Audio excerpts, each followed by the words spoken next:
اعوذ باللہ من الشیطان اللعین الرجیم بسم اللہ الرحمن الرحیم الحمد للہ وکفی وسلام علی عبادہ الذین اصطفی. درود بھیجیے محمد وعلی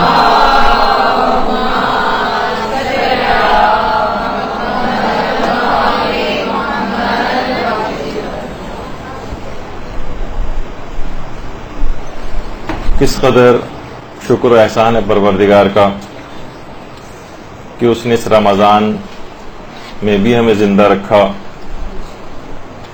اور پھر اس قابل کیا کہ آج کی جو آنے والی رات ہے شب قدر وہ انشاءاللہ ہم سب کو نصیب ہوگی.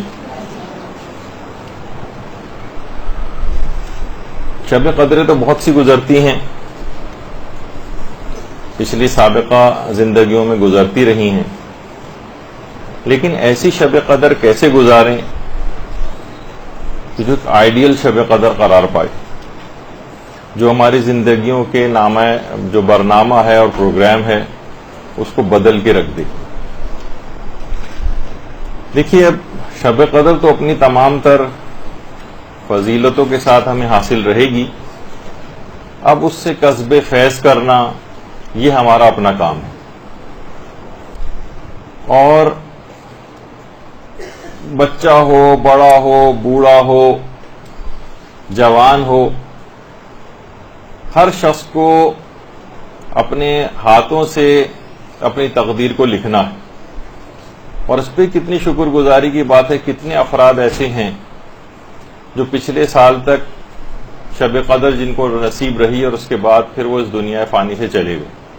تو اس لحاظ سے جتنے بھی بوڑھے افراد ہیں، جوان ہیں، بچے ہیں، ان سب کو الگ سے ایک شکر گزاری کا سجدہ آج کی رات کو کرنا چاہیے. تقدیریں بنانے کی رات ہے. روایات میں بھی یہ بات آئی ہے کہ حضرت یوسف نے جو وہ خواب دیکھا تھا جس میں یہ تھا کہ 11 ستارے اور چاند و سورج ان کو سجدہ کر رہے ہیں،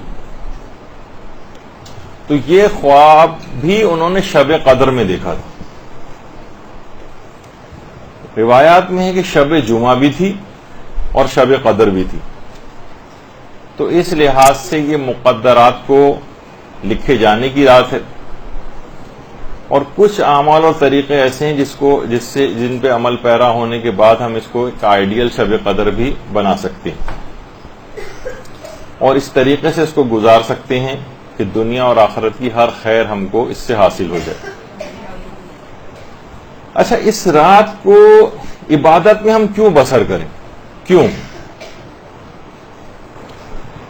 اس کی ایک وجہ آیت اللہ سید محمد طہرانی نے بتائی. اب دیکھیے، ہمارے علماء یہ جو اتنے بڑے بڑے مقامات پر پہنچتے ہیں تو بچپن ہی سے، ابتدائی جوانی سے ان تمام چیزوں پر عمل کرتے ہیں، علم حاصل کرتے ہیں، یہاں تک کہ اس عمر کو پہنچ جاتے ہیں کہ پھر اتنے بڑے علمی مقام کو بھی وہ حاصل کرتے ہیں. یہ فرماتے ہیں کہ شب قدر ہم رات عبادت میں کیوں بسر کریں. وہ فرماتے ہیں کہ شب قدر میں جتنے بھی حالات اور ملکات ہوتے ہیں وہی آنے والی جو زندگی ہے آج کے بعد جو آئے گی وہی کی وہی ساری زندگی کے اندر منعکس ہوں گے. یعنی آج کی رات آپ جس انداز سے بھی گزاریں گی وہ آنے والی تمام تر زندگی کے اندر اس کا ریفلیکشن آپ کو نظر آئے گا.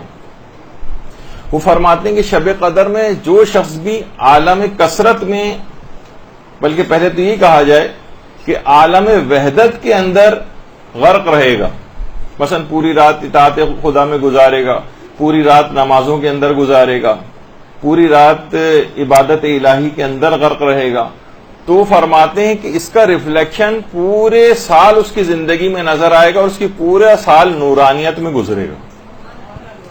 اور جو شب قدر میں عالم کثرت میں غرق ہوگا وہ پورا سال اسی بے برکتی کے عالم میں رہے گا. مثلا اس رات کو آپ نے ٹی وی پر گیم شوز دیکھتے ہوئے گزاری، اس رات فضول بیت بازی اور شاعری کے ٹائپ کے جو پروگرام ٹی وی کے اوپر آ رہے ہیں وہ دیکھتے ہوئے گزاری، فضول قسم کے کوئز پروگرام دیکھتے ہوئے گزاری. کہ اب بازاروں میں چکر کاٹتے ہوئے گزاری یا ٹی وی پروگرامز کو دیکھتے ہوئے گزاری تو پورے سال اس کی نحوست دامنگیر رہے گی، اس کے اثرات پورے سال کے اوپر محیط ہو جائیں گے. تو بلکہ یہاں تک فرماتے ہیں آیت اللہ تہرانی کہ حتیٰ کہ اگر کسی کی توجہ پوری کی پوری اس رات اپنی اولاد پر مرکوز رہی، اپنی ذات پر مرکوز رہی، اپنے مال اور اپنی معاشی صورتحال کے اوپر مرکوز رہی، تمام تر دعاؤں کا ماحصل یہی تمام چیزیں رہیں، تو وہ پورے سال انہی کے چکر میں گزارے گا. یعنی فرماتے ہیں کہ عالم وحدت میں اس میں ڈوب جانا چاہیے اس رات، اور عالم کثرت سے باہر آنا چاہیے. ظاہر ہے ہمارا اتنا بڑا مقام تو نہیں ہے کہ ہم دنیاوی لحاظ سے اپنے لیے کوئی دعا نہ کریں، اولاد کے لیے کوئی دعا نہ کریں، رشتہ داروں کے لیے دعا نہ کریں، مال کی ترقی کے لیے دعا نہ کریں، سب دعائیں کریں، لیکن عالم آخرت کے حوالے سے بھی دعاؤں کا ایک بہت بڑا پورشن آپ کے پاس ہونا چاہیے.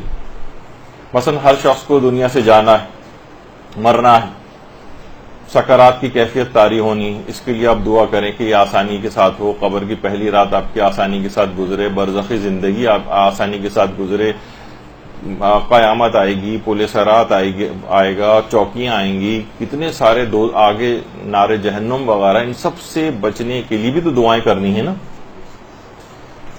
تو کوئی لمحہ بھی اس رات کا ایسا نہ رہ جائے کہ جو کہ ذکر و مستحبات وغیرہ سے خالی ہو. ٹی وی وغیرہ کی فضول چیزیں بالکل نہ دیکھیں، کوئی وقت اس کے اندر نہ لگائیں، ورنہ جتنا وقت آپ نے اس روحانی پہلو سے کم تر لگایا، مثلا ٹھیک ہے رات 6-8 گھنٹے آپ کے پاس تھے، اس میں سے 1-2 گھنٹے آپ نے ٹی وی کے پروگرام بھی دیکھے یا فضول باتوں میں وقت گزارا، تو روحانیت کا اتنا حصہ نامکمل رہ جائے گا.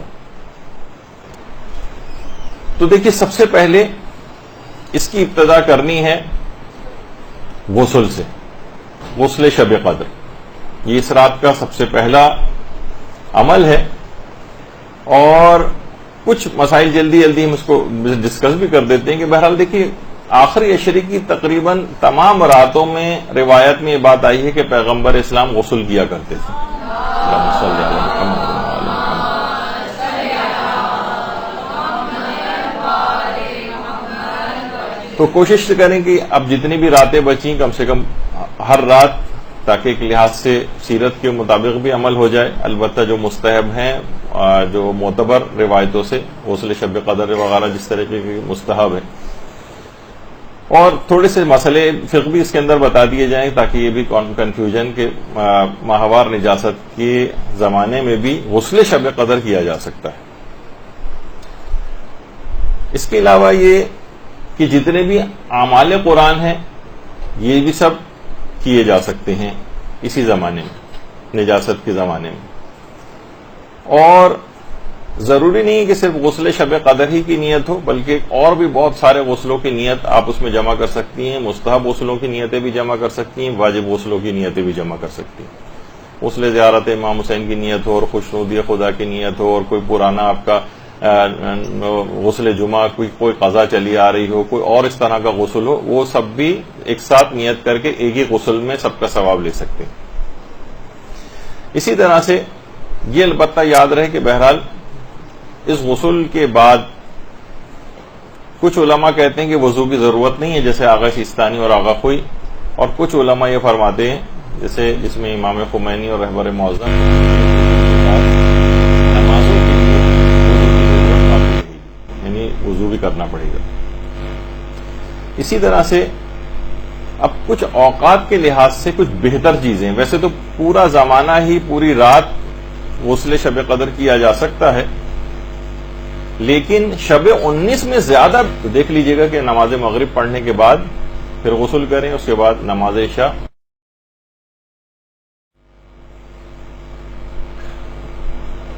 اسی طرح سے کون کون سے اعمال انجام دے سکتی ہے کوئی بھی عورت، تو یہ ہے کہ سوائے 4 واجب سجدوں والی آیات کے تلاوت کے تمام اعمال شب قدر انجام دے سکتی ہے. تمام دعائیں پڑھ سکتی ہے، تمام اذکار پڑھ سکتی ہے، تمام زیارات پڑھ سکتی ہے، تسبیحات پڑھ سکتی ہے۔ البتہ امام خمینی کی ایک احتیاط ہے کہ وہ ان تمام سوروں کو بھی پڑھنے کو منع فرماتے تھے کہ جس کے اندر آیات سجدہ آتی ہیں۔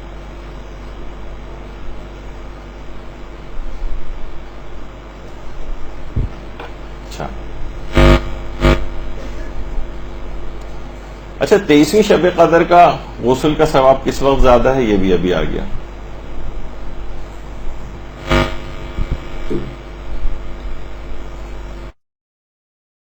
اس کے بعد زیادہ امکان یہ ہے کہ شب قدر کون سی رات ہے، حافظ سیستانی فرماتے ہیں کہ زیادہ امکان اس بات کا ہے کہ شب 21 اور شب 23 میں شب قدر ہے۔